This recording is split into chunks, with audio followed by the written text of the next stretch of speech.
This follows the fatal shooting of a National Guard member by an Afghan national who Attorney General Pam Bondi says should have never been allowed into the country. They did very little, if minimal, vetting on all of these people. Trump vows to remove non-citizens who aren't net assets. Jaquan Stembridge, the youngest assistant secretary in Georgia GOP history, has resigned after being caught in a child sex predator sting in Athens. Stembridge, who chairs Georgia Teen Republicans, allegedly tried to meet an underage boy. No arrests have been made, and the party will fill his vacant post. And boxing stars Shadeja Green and Clarissa Shields are trading jabs online. Green accuses Shields of lying in a video montage, while Shields dismisses the feud as hype and points to her record. Get BIN News now on demand 24/7 on the iHeartRadio app. It's now time for Let's Elevate, the Arnie and Cary Show with Arnie Filko and Cary Grant. Good evening, everyone. This is the Let's Elevate program with Arnie and Cary. I'm Cary Grant. And this is Arnie Filko. Hello, everyone. Hello, Cary. Hello, Arnie. How you doing out there in this cold night? Man, it is really cold. I mean, it was cold from this morning on, and yes, it's got even colder as the sun's gone down now. And I don't know. Did you see some of the images around the country? By the way, yes. I mean, Pennsylvania, New York, and Ohio, some of the places yes. they have a nor'easter, they call it. Yes, and I mean, big trucks are rolling off interstates, and there was some truck I saw that was literally hanging from a bridge. yeah, God, we're hardly into December, for goodness sake. Yeah. That's the incredible part about it, and it's a tremendous snowstorm in the central part of the country too. And as you know, I mean, we had this little snow dusting in early January of this year, and we thought we had something going on, but this is incredible. And like you said, the real winter is just kicking off. So it's probably going to be a harsh winter up north. Absolutely. Well, hopefully the weather will get a little bit warmer here. That'll be nice for everyone as we go into the holiday season. But have everybody out there that's listening, bundle up and definitely drive safely. And, take care of yourself. There's a lot of influenza and other ailments going around the community right now. And so, definitely. And if you haven't, I'm going to encourage you, go and get your vaccination. Absolutely. Absolutely. Don't listen to the nonsense coming from certain people in Washington. I mean, if you haven't got a flu shot and a COVID shot, go get them. And especially if you're, folks my age. Yes. I'll make Cary a little younger here, but if you're over 65, yes, or if you have any kind of health issues, don't even risk it. I mean, go and get the vaccinations and get yourself as protected as possible. I think that's really important. Yeah, I've been an advocate of that for years and years, and I mean, every year I've gotten a flu shot. Every year it's been very helpful. And most years, I mean, I haven't even had a touch of flu or anything. And as you said, there's always new strains and stuff going around. There seems to be something bad going around the city right now. So if you can get ahead of any of those things, that's something to do. And if you're skeptical about it, there's nothing to be skeptical about. These things have been working for years and years and years, and they're very effective. So, hopefully people will do that and stamp out some of these things so that people don't get sick, because this weather is going to keep going up and down. As we always know, it'll be 70 one day and the next day it'll be 40. So, that makes things worse. And we have really wet winter weather, that brings in cold weather. So it's different. Arnie, you grew up up north, and crisp, cold weather, even with snow, can be much crisper and not as filled with moisture, and our winters are bone-chillingly cold, so that's how you really get sick. Absolutely. Well, we'd love to hear from you tonight. 504-582-9422. Yes. Lots going on in the news, lots to jump around. Yes. I guess I want to talk a little international tonight, but Cary, I thought we'd start with really news coming out of City Hall the last couple of days. Yeah. Yeah. Because I think there's a lot of people following these stories, and maybe we start on the budget. But I just want to kind of preamble, the remarks by saying this. It's discouraging, I have to say, listening to certain individuals in our community that are just downright negative about what our future might look like. The election's over, folks. A high percentage of people put in office our mayor-elect Helena Moreno and our new city council. I mean, this wasn't by half a percentage. I mean, if there was ever a mandate on a vote, what happened in October was a mandate. And, all I hear is, doom and gloom in January, and that, that the mayor-elect's not going to do this, she's not going to do that. And as a New Orleanian, I understand people love to say those things. They make great sound bites. They're good for media. They appeal to certain audiences on TV and radio. But I have to say, I don't think there's any justification whatsoever. And the budget yesterday was a good example of that. Again, I wasn't involved last week. I don't think you were involved last week. No. But the reality is both of us have been, involved personally over the years with the development and finalization of a budget. Yes. And you know this, Cary, because I saw you in those last few days before the December 1, constitutional deadline, city charter deadline. People are working literally, 16-hour days or more in order to finish the project. Yes. Or more, or Absolutely. more. Absolutely. And if what was reported, first of all, yesterday was a joke. I mean, the council convenes, and basically the mayor comes at the beginning of the meeting. It's the first time we've seen the mayor, for weeks. And she says, I don't know anything. I haven't been privy to this. Nobody shared the information. The revenue estimating committee is not going to sanction the numbers that the council, wants them to. And what came out a little bit later was, and again, this is allegedly, I wasn't there, you weren't there, but, I do have some belief that people, would be telling the truth here, that basically the mayor told her staff that don't work over the holiday weekend. And, and therefore when they walked in Monday, they probably didn't know a lot of the information. But whose fault is that? To me, that's on Mayor Cantrell. That's not on the council or the budget chair or anybody else. Well, well, first off, let me say that I was kind of shocked by the idea that people didn't work, didn't say that people weren't working on it or whatever all night or anything like that, and long hours or whatever, because that's all we ever did to put this thing together. This thing is it's like building an aircraft carrier in a few months, and it takes a lot of effort to do it. It's particularly in those last moments to get things done. What I was kind of surprised by, and I just have to say this as a person who worked for administration, was I was very surprised by the idea of the council making a lot of changes that they expected the administration staff to do.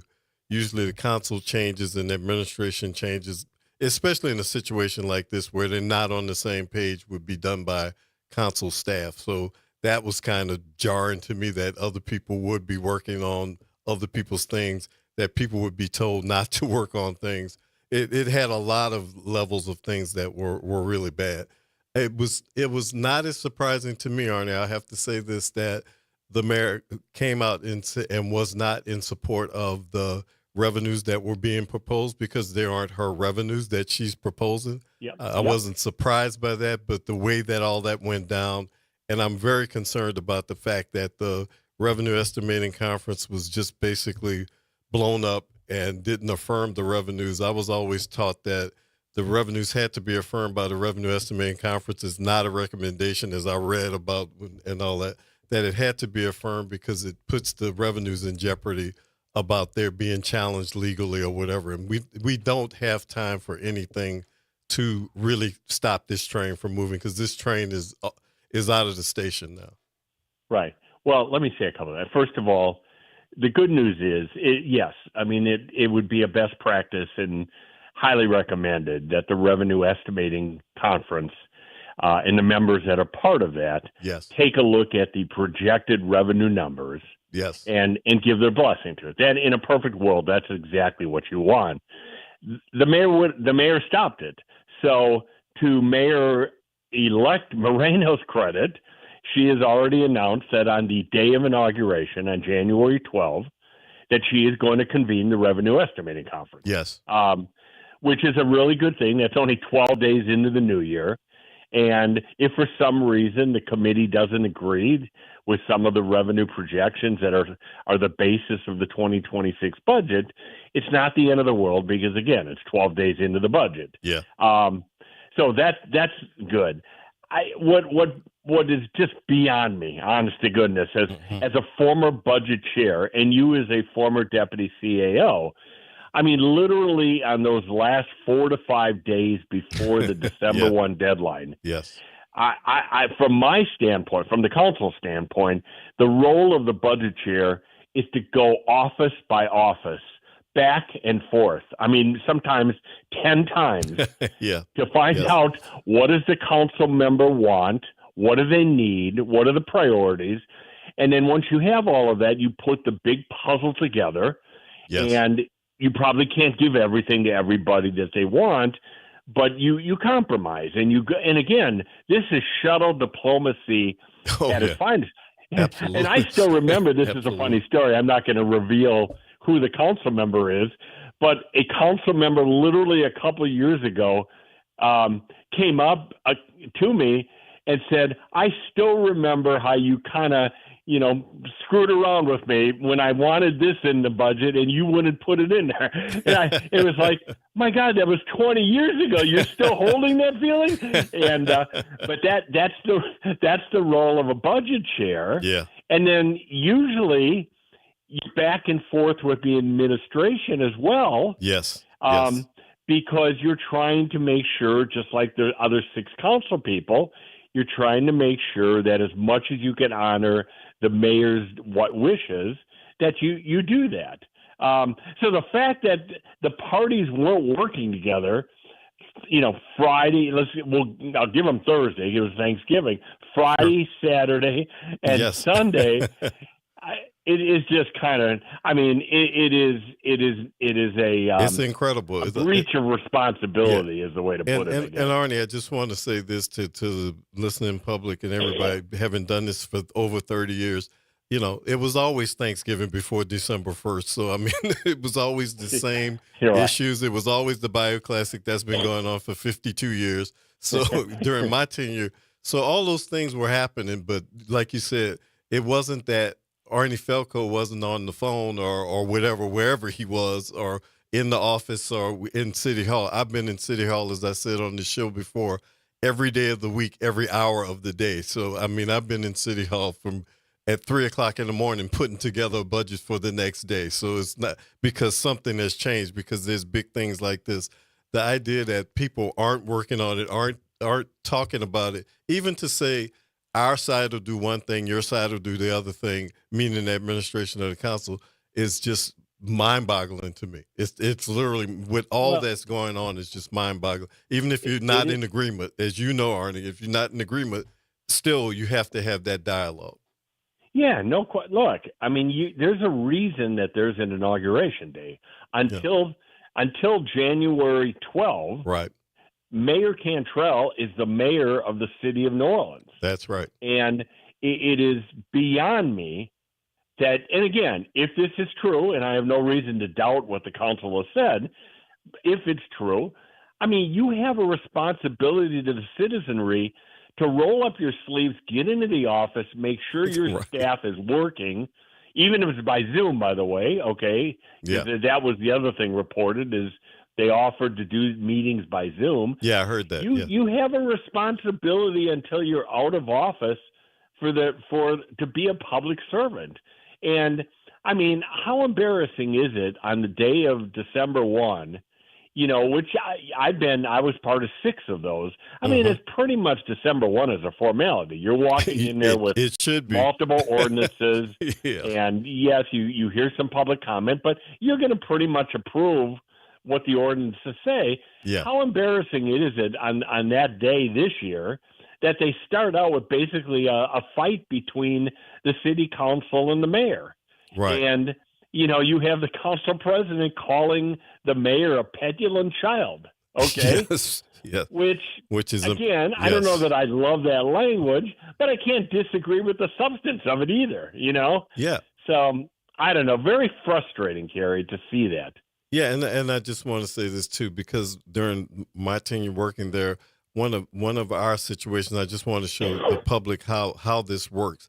One of our situations was during the early years of the Harris Casino. They gave money to the city as a payment for rent, and one year they went bankrupt, literally right before we passed the budget. So we had to stay up all night to take out $30 million worth of costs out of the budget overnight to have it to the council the next morning. So it was not like we didn't.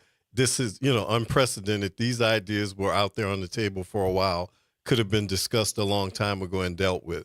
So, all I'm saying is what you're saying, Arnie, is that this is beyond a collaborative, is beyond a shuttle diplomacy, as you said. And it's hard work that needed to be done, because that morning you have to have something in hand to pass. And whatever that is, you have to have that all documented. There's a lot of technical pieces of this that have to be done for it to all be legal and right and correct. And, and I'm with you. I mean, this is a very amazing situation that we're in.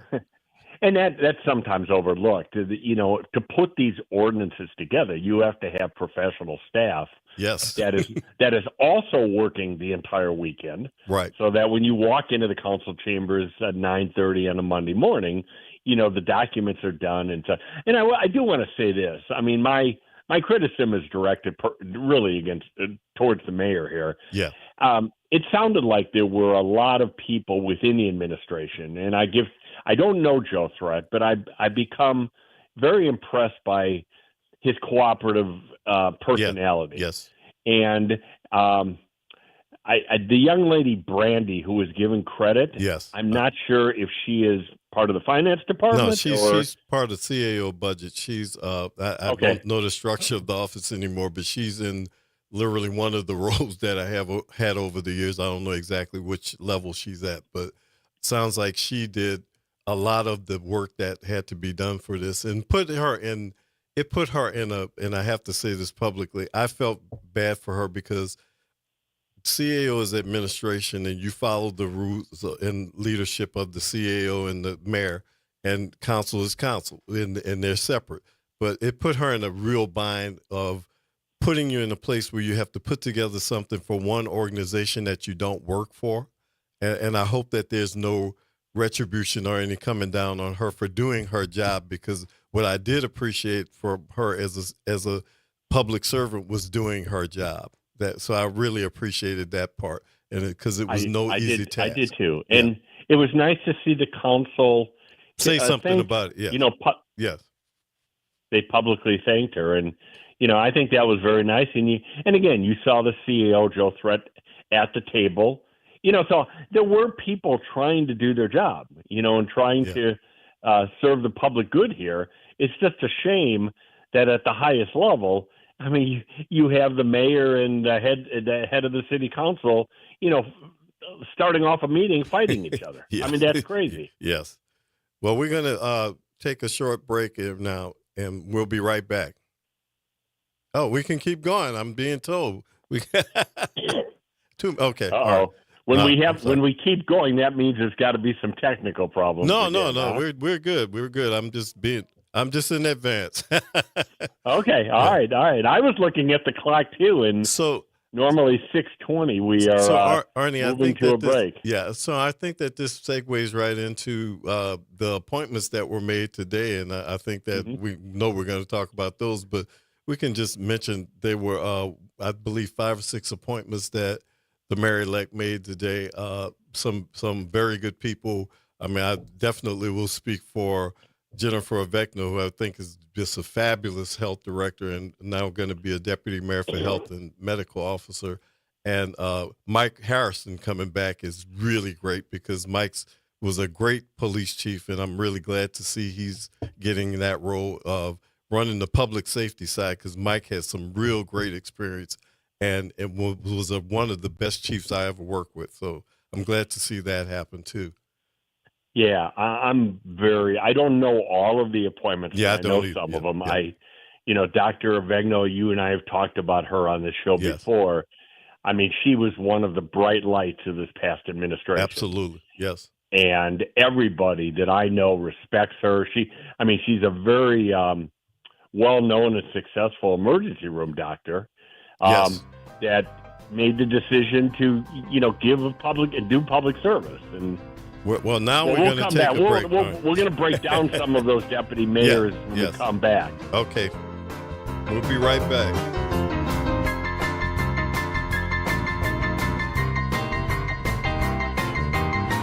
Get in on the conversation at 504-582-9422.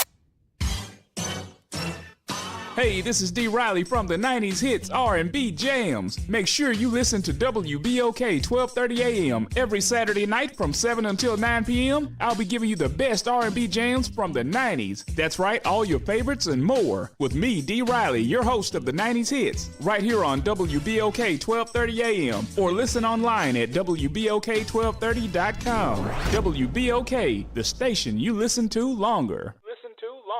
On Auto Trends with JeffCars.com, here's a snippet of some of what we cover. GPS pioneer Gladys West. We worked long hours computing trajectory orbits and satellite orbits, trying to get the data and everything correct enough. Auto analyst Mark Bland. 14 new vehicle deals that happen in this country out of every 100 that women don't have a fingerprint on. To tune in, check out Auto Trends with JeffCars.com, Saturdays at 4 p.m. on WBOK, what New Orleans is talking about. 'Tis the season to be compassionate and joyful. Be sure to spend your Christmas day with us at WBOK as we bring to you 24 hours of commercial-free holiday music, beginning at 10 p.m. on Christmas Eve and all day on Christmas. Let WBOK bring joy and happiness to you with our holiday music on this festive occasion. You can tune in at WBOK 1230 AM and on the World Wide Web at WBOK1230.com. Happy holidays to you and yours from everyone here at WBOK, what New Orleans is talking about. Hey WBOK family, Ron Richardson here, host of Conversations with Ron Richardson. Join me this Saturday live from 9 a.m. until 10 a.m. as I welcome special guest Miss Latoya Buckner. We'll be talking about suicide prevention, and she will also talk about the 2022 loss of her son, Mr. Marquise Buckner, to suicide, right here on WBOK 1230 AM, streaming worldwide on WBOK1230.com. This is a very important interview that you don't want to miss. Please tune in, and thanks for your continued love and support. WBOK, online at WBOK1230.com. The Arnie and Cary Show with Arnie Philco and Cary Grant. And we are back. Hey, Cary, and before we start talking about the new leadership within the administration, just a couple more points on the budget that I think is important for people to understand. I think part of why there was such dispute yesterday, and you referenced it, is the mayor had come in October and basically said, I'm going to slash 20% off of everybody's budget, and I'm going to put on some new fees. The council rejected that. I mean, this was unusual. Usually, yes, absolutely. The mayor proposes a budget, the council tinkers with it a little bit, but the council this time basically said, we're just gonna basically throw it out, and we're gonna do our own budget, especially with the new mayor coming in. Yeah. And I think that's what caused probably a lot of the unhappiness yesterday for Mayor Cantrell. But the reality is the council did, in my opinion at least, it did a really effective job not taking a hatchet to the budget, but rather looking through its different hearings that it did every day, where it could cut, and also where it might be reasonable to project some new revenue. And I think that was a much better approach.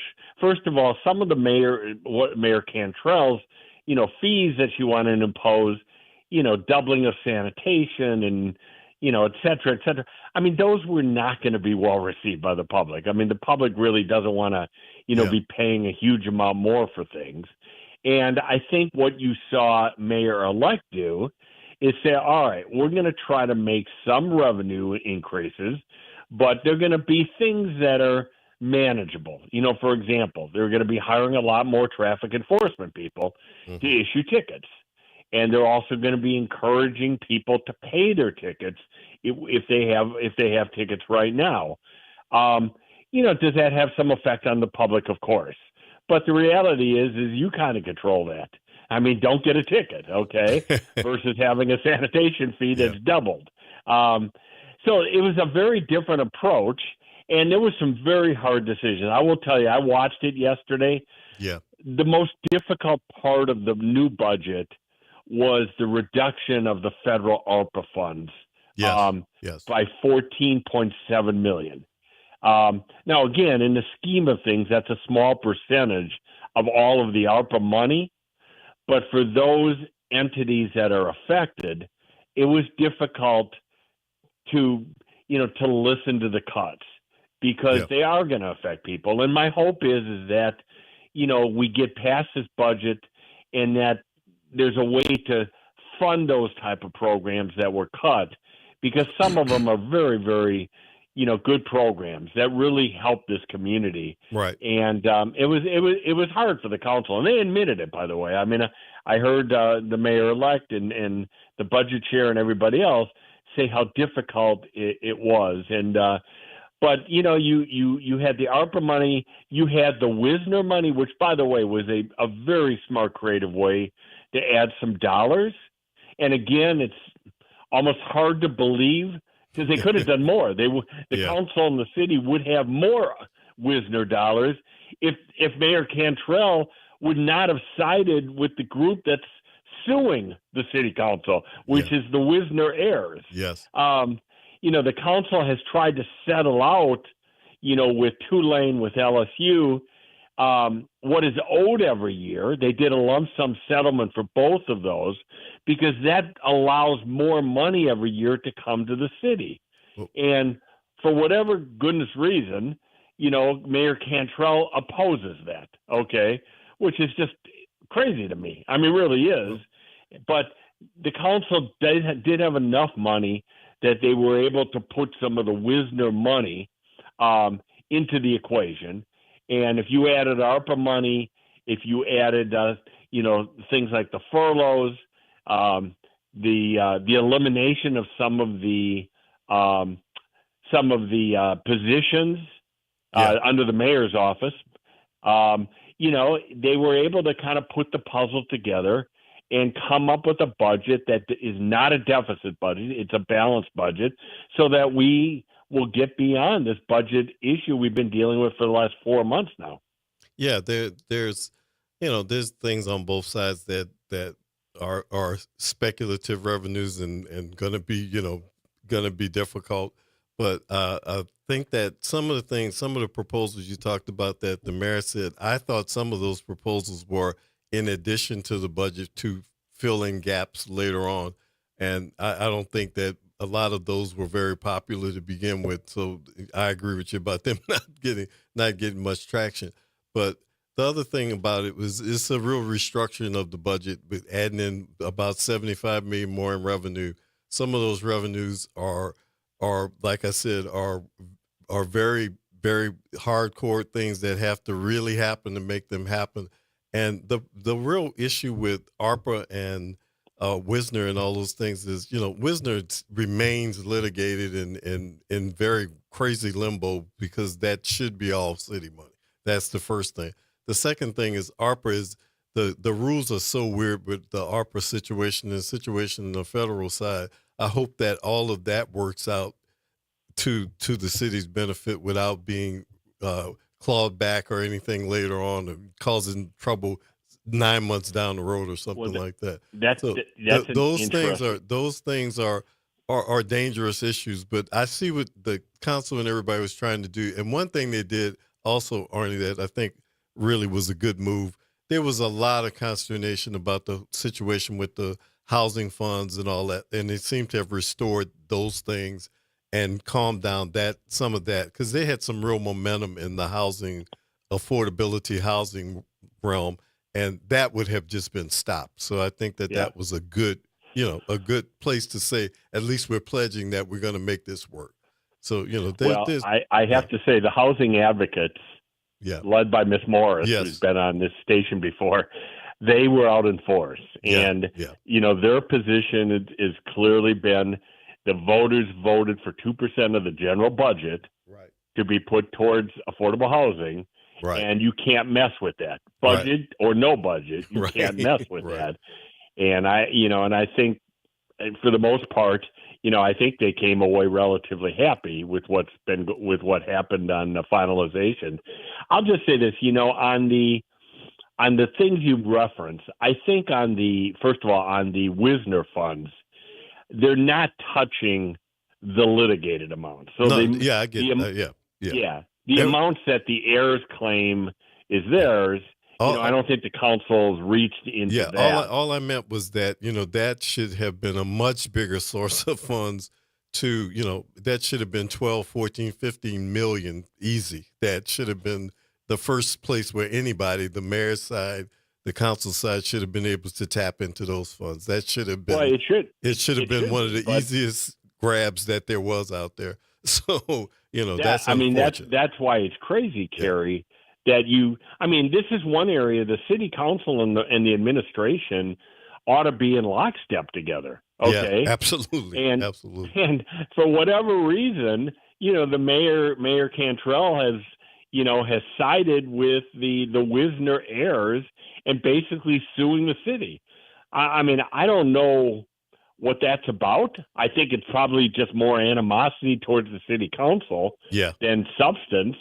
But the amount of money that would be available year in and year out would be much higher if they can resolve that issue and have all of the Wisner funds come into the city year after year. Absolutely. That would, and especially since the other entities that were receiving some of Wisner have decided that they're okay with not receiving portions of Wisner. That makes the pie even bigger, because the Tulane, LSU, all that, and they seem like they're fine with being off of this trust. So that one is confusing to me in a whole different way from all the other stuff we talk about with these issues. Well, Tulane and LSU are happy because they settled out in a lump sum. Yeah, and it helps them on some of the projects. For example, LSU and they're trying to get Charity redeveloped. Right. So part of the $20 million that was Tulane settlement, a big part of that is, maybe all of it, is going towards the redevelopment of Charity. Yes. Now, why Cantrell would be opposed to that is beyond me. Charity has been an eyesore since Katrina. Exactly. And they're struggling, and they've been struggling for years. We know that. So if this can help Tulane, in its redevelopment, that's a win-win for everyone. Yeah, absolutely. And so I think I'm going to be honest. This is me speaking. I don't want to stick you with this, Cary, but I really believe the mayor's opposition on the Wisner money is she wanted to control that money. And I can tell you, I had one experience where I asked for Wisner funds for a project, and I was, pretty much told out of the question, this is controlled by the mayor. Well, the reality is it's not controlled by the mayor. It wasn't controlled by Mayor Landrieu when he was in office, and it's not controlled or should not be controlled by Mayor Cantrell or a future Mayor Moreno. Yeah. But I do think this mayor and past mayors have kind of looked at the Wisner money as kind of their own administrative slush fund, and that they can give it out as they wanted to. And now that's been stopped. And I think that's one reason that you saw it. I just want to say on the ARPA money, that was very interesting because you had a very well-known attorney from Jones Walker who does represent the city, publicly testify that you can use ARPA money, you can redirect it, and it could be used for operational purposes. Then you had some guy get up, I don't know the gentleman, Yes. Who lost some money on the ARPA. He got defunded, and he said, no, you can't do that, and it's going to be a problem down the road for the city when they do a city audit. That'll be very interesting to see. I'm hoping that the city's position in that is accurate, because that's a significant amount of money, and you certainly don't want to claw back a year from now or somebody telling us that the city, did not do the right thing. Yeah, it's very concerning from the ARPA rules to begin with, but it's also concerning from the time frame because ARPA is about to run out as an entity, and it's totally concerning because it's the Trump administration, which anything can happen with. So that's what I'm talking about. That one has to be watched and monitored really carefully. It does. Yeah, although I've worked with the attorney is Chris Johnson from Jones Walker. Yeah, I've worked with him on some. He's a very good lawyer and from a very good firm. And I have a lot of belief that, if they've given that opinion, they've done the research and they know what they're talking about and such. And apparently the federal government has kind of changed positions over time. So I would go with, the opinion that they received yesterday. All right. Maybe we can jump into to these positions. Yes. First of all, before we talk about the individuals at length, it's kind of a return to the past. The Mayor-elect Moreno has decided to go back to really what Mayor Landrieu had. Yes. Which is a system of deputy mayors. One first deputy mayor, kind of the top of the ladder, which is Joe DeRusso, which is what we'll talk about. But it's interesting that she returned to the old system. And, for whatever people thought about Mayor Landrieu, I think you have to acknowledge, and again, I'm going to be honest, after following Mayor Nagin and preceding Mayor Cantrell, whatever you thought of Mayor Landrieu, the reality is government worked fairly effectively under that old system, and that's what the mayor-elect Moreno has decided to go to. Yeah, it's a form of government they have in a lot of other places like New York and places like that. It's a different organizational structure. I mean, you can have the same thing call it something different, but it does define it in a certain way. And I think what she's setting up, this is just my take on it, I have no insider information, but because they're talking about staffing reductions at some of the levels beneath some of those jobs, some of those people will take on 2 or 3 roles, which is good. I mean, I think those are efficiencies, Arnie, I really believe in that should happen in the new administration. There is a lot of layering that goes on sometimes, and I don't think you need all those layers of people who are over a program or over our office. I think these people can have several hats underneath the same thing, and I think that's what they're doing. And I really like the one with the Health and Human Services part with Dr. Vecno, because that covers a broad set of circumstances in offices of things that need to keep going. But she was involved in all those things to begin with, so it'll be very organized and it'll run really well in that structure. I think that one people will see a change with that one almost immediately. Yeah, no, I mean, Dr. Vecno, so her title is Deputy Mayor, Health and Human Services. Yeah. So it's a change from, the current title as Director of the New Orleans Health Department. Right. And I think you're right, Cary. I think that's a very astute comment. And kind of, again, if you read every line of the transition the last month, I mean, Mayor-elect Moreno said that within her mayor's office, she is going to eliminate some of those positions. Yeah. And I think what you're saying, and I think it's accurate, is you're hiring some very good, top leadership Yeah. And the number of people under that leadership is going to be reduced. Yeah. At least at the beginning, at least the first or second year. I think, like with this one, just to give an example, I think what will happen, I don't know this, but I think what will happen is this office that Dr. Vecno will take over, because it's Health and Human Services, will deal with after-school programs, children and families issues, and other things that had other people who were over those things. You don't need a bunch of people over those things to run those programs. You need one effective thing, because they're all connected too. It makes it easier to have command and control and go in the right direction, and everybody working together if you have one leader instead of 5 leaders dealing with, these different programs.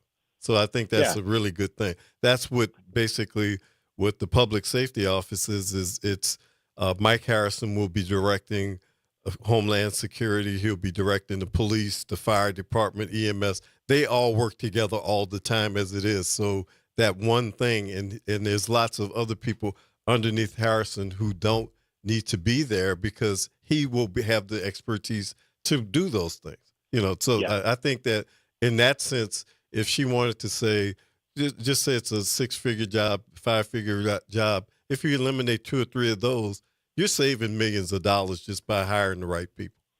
Yeah, I think you're right. And to your point, I mean, I'm reading the announcement involving Dr. Ravegno. She is going to be seeing early childhood, youth development, EMS, violence prevention, and homelessness. Yeah. I mean, that's a pretty big portfolio. Yeah. But she was involved in all those things as it was. So, I mean, I think that it's a big portfolio, but it's also everything under there was part of what she was dealing with and part of the program she was involved with. So she can make those things be more coordinated. And that the city has to understand a lot of this. And I don't know if the transition team said it, but I see a lot of these things as what true efficiencies in government are. I think people don't realize sometimes an efficiency in government is just not having to talk to 2 people to get one job done. Yep. Well, the other one you and I both know, and I share your optimism. I am so glad that Michael Harrison is coming back. Yes, absolutely. Yes. When he left the city to go to become the police chief in Baltimore, I think everybody looked at it as a big loss for the city. Yeah. And the fact that he's part of the new administration is exciting. I guess Chief Kirkpatrick will report through him up to the mayor. To him, yes. Which is not a problem. And the reason why I say that, not saying anything bad about the chief, but we've had some financial issues and some management issues, and we're coming out of a consent decree, which Mike dealt with.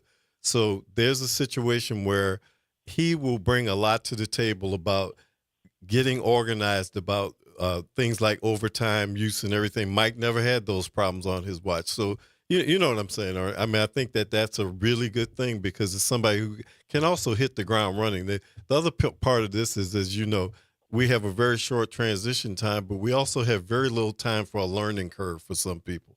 So it's good to bring in some people who have some experience, who don't have to learn, what New Orleans is, and can hit the ground running. So that'll be very helpful. And that's one of the things the mayor-elect said, is that I want people on January 12th ready to go. Yeah. And, I imagine they'll celebrate a little bit that night at a ball. Yeah. But come 8 o'clock the next morning on the 13th, it's city government rapidly moving forward here. Yeah. And I agree. And something tells me, by the way, the mayor-elect is a very nice person, okay? But I don't think people ought to take her kindness for being lacking toughness in leadership. She's going to hold these deputy mayors accountable. I agree. We're going to take another break. Okay. We'll be right back.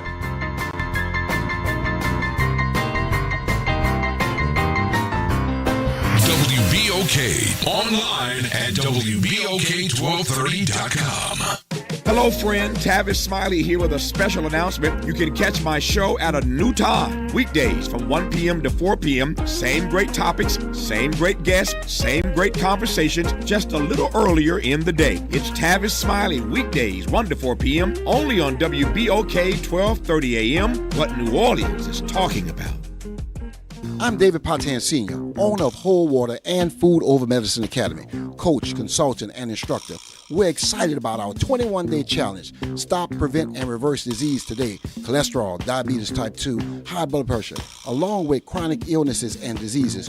We believe that the gift of wellness is the greatest gift, and for $30 per month, $1 a day, you could have this gift for you and your family. I'm Phyllis Washington, and I've benefited with health and weight loss. For your gift of $30, healing and wellness can be yours. Call 504-701-4711. That's 504-701-4711. The Whole Water Store. See you at 2135 Washington Avenue today.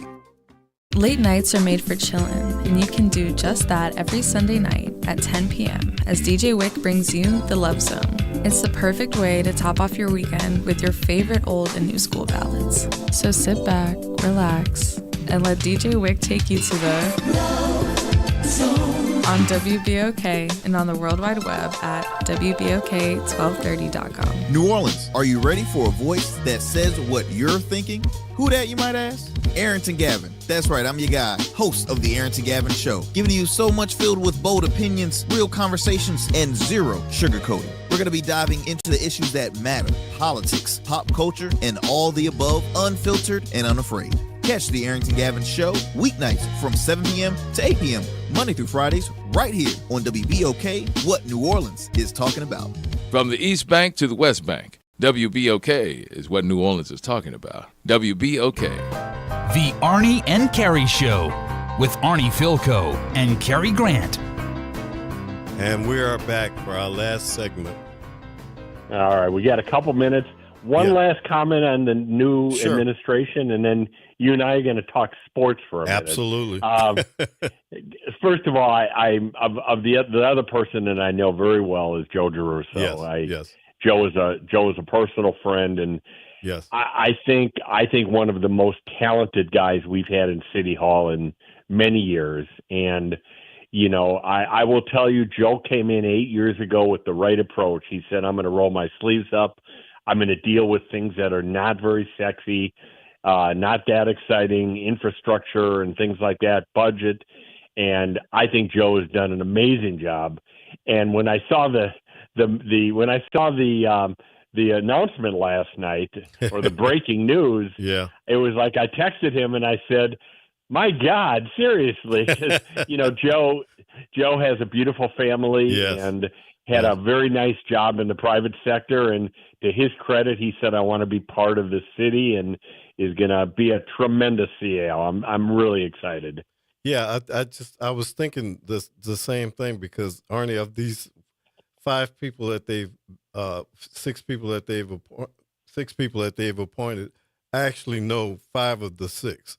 So if that's any reassurance to anybody, and I think they're all good professional people, I think that they bring a level of expertise to these jobs, and I think that each one of them, and I want to mention Renee LaParula as well, who's a good friend, and Kevin Ferguson I know a little bit, not as much as the others, but this is a highly professional group who will take this thing seriously and who will show up for the job every day. And people have to understand, you and I both know from working in city government, 90% of the job is showing up and loving New Orleans and really wanting to dig in, and keeping your eye on the ball. And that's what this group sounds like.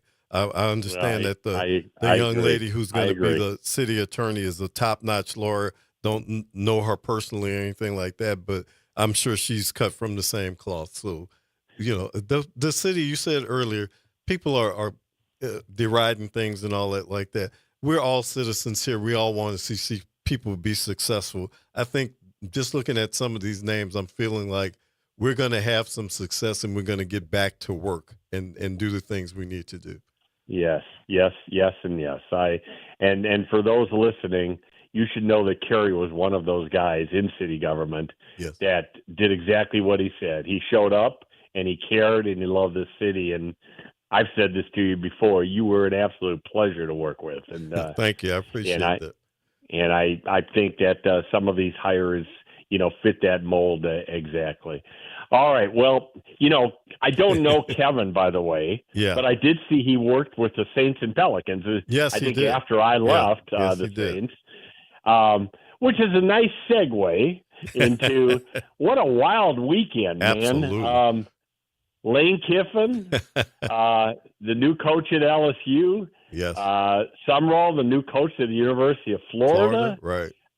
Marshall crazy Faulk. Stuff. Marshall Faulk, the new coach. Marshall Faulk at Southern. Yeah. I mean, and I went to the Bayou Classic, and after seeing Southern, who had a really bad year, but of course, like always, had a great Bayou Classic. I mean, he has some stuff to work with. So I think Marshall Faulk is going to be a good hire for a school that, is really dedicating itself to getting back to their status as one of the better SWAC schools. So, I think that that's a really good hire, and it's good for the recruits in this area. I mean, we have so many people now who are going to be, Sumrall has been here, and he'll drag some people to Florida with him. He knows what Louisiana recruiting is all about. He's done a great job. Lane Kiffin will, of course, raid the state with all the NIL money and everything he has going for him.